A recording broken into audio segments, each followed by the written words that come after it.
Today we're at the Brandwein Institute for Nutrition and Wellness, and I'm joined by Meryl Brandwein. Hello, it's a pleasure to be here. Oh, thank you so much for having us here today in your beautiful kitchen. Thank you. Today we're talking about insulin resistance. So before we get into that, first tell me a little bit about yourself for those that are new to you. So I am a functional medicine nutritionist. What does that mean? Yeah, exactly.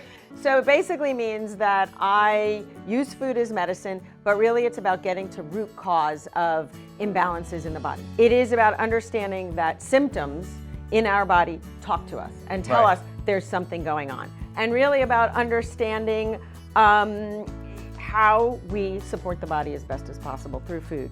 And today we're talking about insulin resistance, which a lot of people have heard that as like a buzz phrase almost. Right. But what does it mean? So what happens is in the body, when you eat food, food gets broken down into the smallest components, right? We get broken into proteins, fats, carbohydrates, also known as sugar.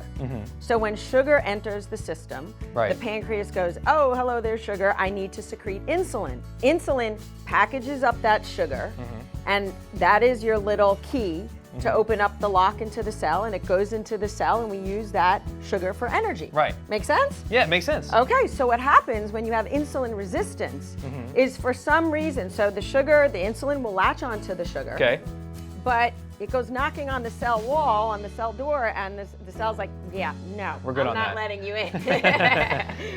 So now it bounces the sugar back out into the bloodstream, and sugar should not be in our blood. And that's when we start to see insulin resistance, and we start to see other issues that come up, things like prediabetes, diabetes, and so forth, and other complications, inflammation, and all kinds of things from there. Today you have got a beautiful piece of salmon in front of us, and we're going to make a recipe to give people some ideas on how to control their insulin. It's a matter of how do we balance our meals.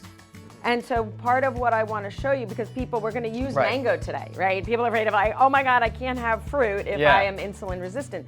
But if you couple it with a healthy fat, with some good protein, it moderates how the sugar and the insulin is managed in your system. So you're going to put some olive oil on the salmon. You can just rub it on there. All right, and then we've got things like paprika. You can just go ahead. We're all about dumping here. We dump everything on, and then we've got some cumin, we've got some paprika, and then we've got salt and pepper.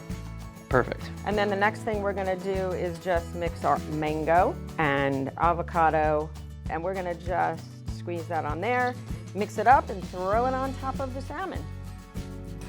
And we're gonna put that in the oven at 425 for about 10 minutes, 10 to 12 minutes until it's done. This is my favorite part where I get to taste and talk about it. Oh yeah, lots of good flavor. Just like you said, a little bit of salty, a little bit of sweet. Right. Well, thank you so very much for having us here, for feeding us, or feeding me, this very delicious salmon that we've made together. And you know, you heard it here. You don't have to be afraid of carbs or any macronutrient for that matter. You just have to eat them in the right amounts, and you have to know your body. Thank you so much. Absolutely. Thank you for being here.